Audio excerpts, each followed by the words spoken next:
Welcome, Wargamers, to the fiery depths of Ea, because today we are talking about, let me see if I can get this right, the duoro. I think that's how it's pronounced, otherwise it's duoro, and that just doesn't have the same oomph. But the duoro, as I'm going to call it, is a religious ritual that allows the Dweghom, or the dwarf archetype of Conquest, to reenact the tales of their heritage when their ancestors descended so deep into the earth that they touched the face of God, essentially. The deity level characters of this world, and that broke a hold that their creators had over them. Now, that in and of itself is a one-sentence summation of the Dweghom as a faction. There's a lot to unpack there, but it's important to remember that we're going to be talking about this ritual from the perspective of the humans of the setting trying to understand what's happening. Because, spoiler alert, there is much more going on than just a religious rite of passage. And all of this stems from an article that Bellum put up on their site relating to this. Because this is a ritual or a part of Dweghom culture that is hyper relevant to really anything that's part of the Ardent or the Tempered creeds, but they interpret it differently. Where the Ardent take it in a religious form, more or less, and the Tempered more wield it as a weapon or a craft, rather than just standing in awe of it.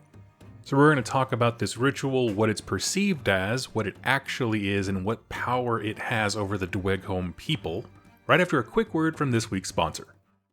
Plunder dwarven holds. Fight through hordes of foes while your torchlight slowly is consumed by darkness, with nothing to calm you but your flask of weapons-grade ale. This week's videos are sponsored by Torch and Shield, created by Grimscald Games. It is now on Kickstarter, and if you love dwarves in any context, you will love this game. Torch and Shield is a dungeon diving skirmish game that sees various dwarven clans going into long abandoned depths of their ancient ancestral holds to plunder wealth, weapons, technology, and forbidden lore. You play as the head of one such expedition, and along your journey to riches and glory, you'll need to survive and outwit other dwarves, as well as the many horrors that have made their homes in the caverns below. If you are looking for a fantastic skirmish game that is very lightweight, you can use whatever miniatures you want and terrain you want, please take a second, go check out this game because it is really cool. Thank you for your time. Now back to your regularly scheduled Dwarven content. Thank you all for listening to that. I promise Conquest minis work great for that game as well. But moving along swiftly, for those of you who are new to Conquest or the faction, I have a dedicated set of videos for the Dweghom where I'm going to go into more detail, but I want to pick out a few things here that are relevant for this video. And if you want to check out the full thing, I have links down below to that playlist. So Dweghom, in this, if you're new to the game, are dwarves. In fact, the faction was created as dwarves. They were created by the race of dragons that exist to be a subservient class, essentially like organic automatons. And they're given just enough culture and intelligence to know how to serve the dragon. So building, labor, basic military defenses, that kind of stuff. It was a very crude culture though. Enough knowledge to propagate the species, so like you have preparing and storing food, how do you teach and develop children, but really it's all hardwired into them as a slave race. Disobedience was a bug of a product. Diminutive consciousness is a feature. Well, to simplify it, one dragon left his dwarves to mine a mountain out of resources, and he just kind of left them on autopilot. We've done this playing Age of Empires, right? Yeah, you go hack down that forest and you come back later and it's just like a desolate wasteland all of a sudden. He's just been working in the background the whole time. That's what happened here. These boys dug deep. Deeper than anyone had before. And if you watch that first Conquest lore video I ever did, you'll know exactly what they hit. Just like in other big fantasy and sci-fi intellectual properties, Conquest has these elder gods or deities they call primordials. There are some that are good, some that are bad, morality's a bit nebulous, but it is what it is. And these are fundamental elements of our lives that we call like creation, destruction, famine, war. Well, skipping past why, because you had to go watch that video, war was trapped in the core of Ea. So when those initial dwarves touched the rock or the shell surrounding this elder god, it unlocked something. It's almost akin, if you've seen some of the Cthulhu-esque type of video games or stories where you just dig deep and there's something that's beyond comprehension deep within the earth. And for these initial dwarves thinking, maybe this is a resource we can mine, maybe there's something to it, right? Their basic programming, if you will, is to investigate, to mine, to harvest. When they touched it, it kind of leveled them up in some way.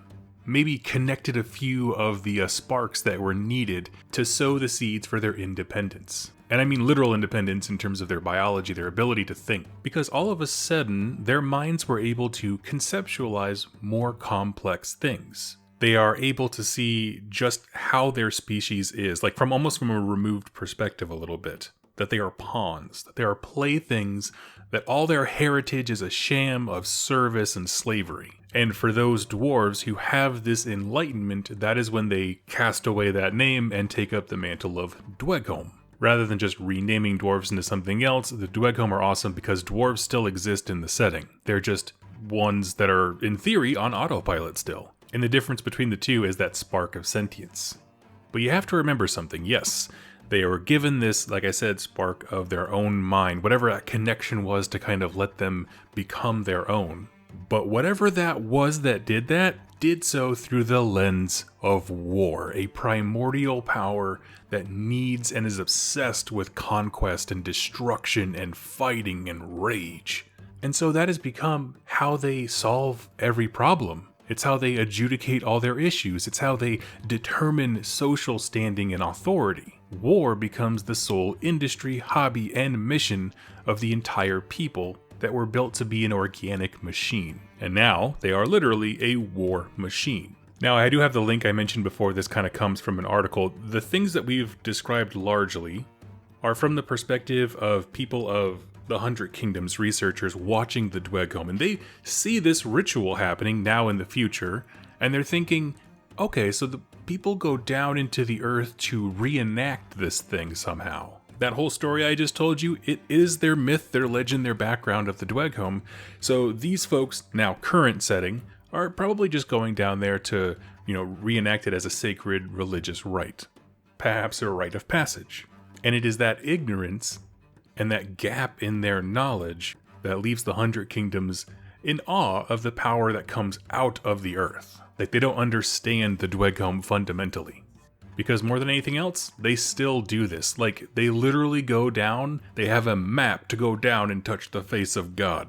We learn a little bit more about that from the lore page on the Flame Berserkers, which are one of the quintessential units that have done this endeavor. I have a quote here.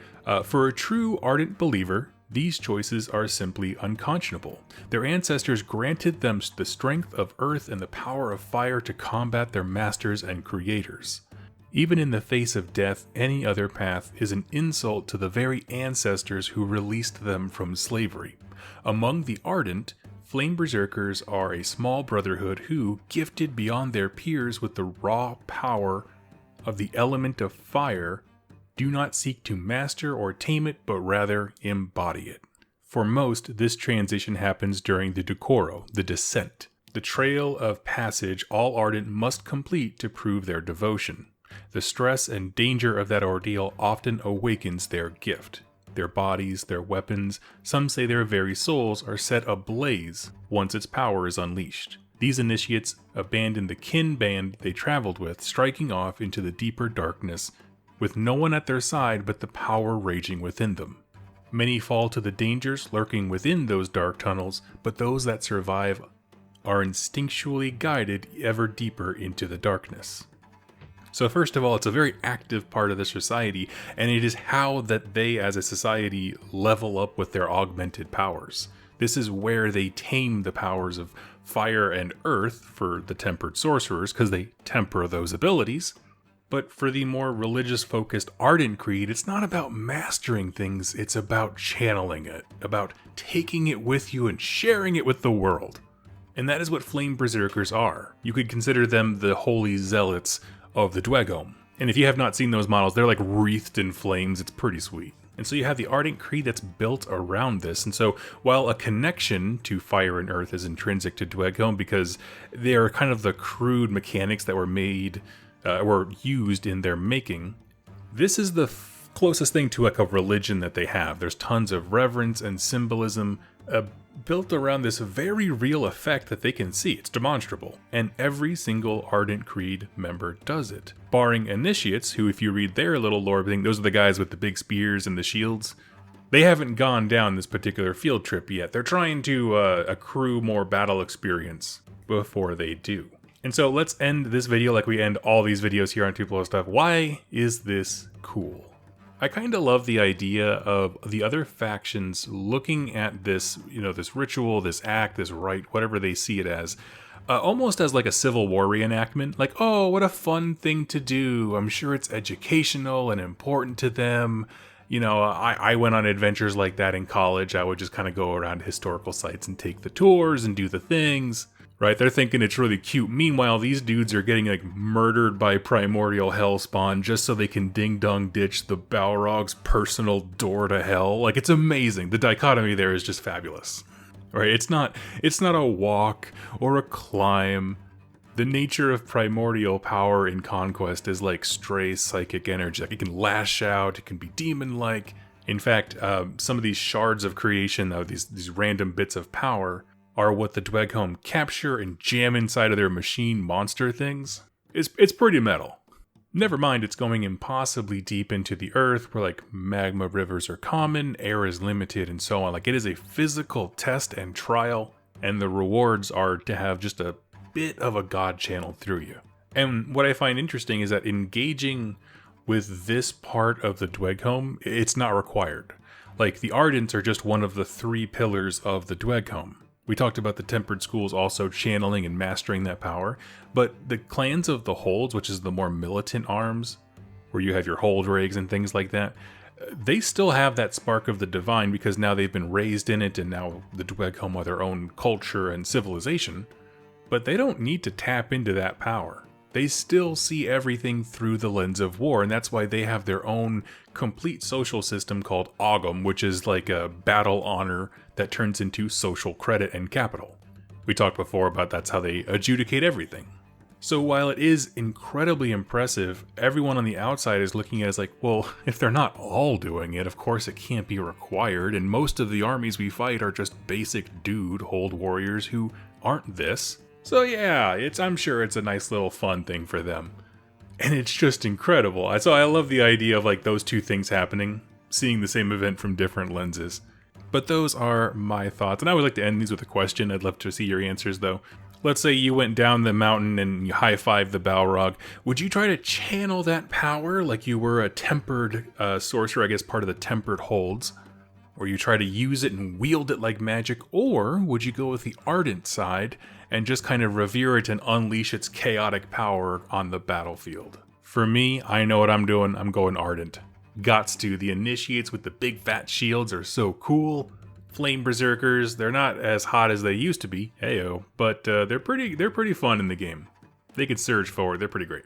Let me know what y'all think in the comments down below and share this with a friend if they are getting into Conquest or Dweghom. Thank you so much for watching and listening, and I'll catch you next time. Happy wargaming.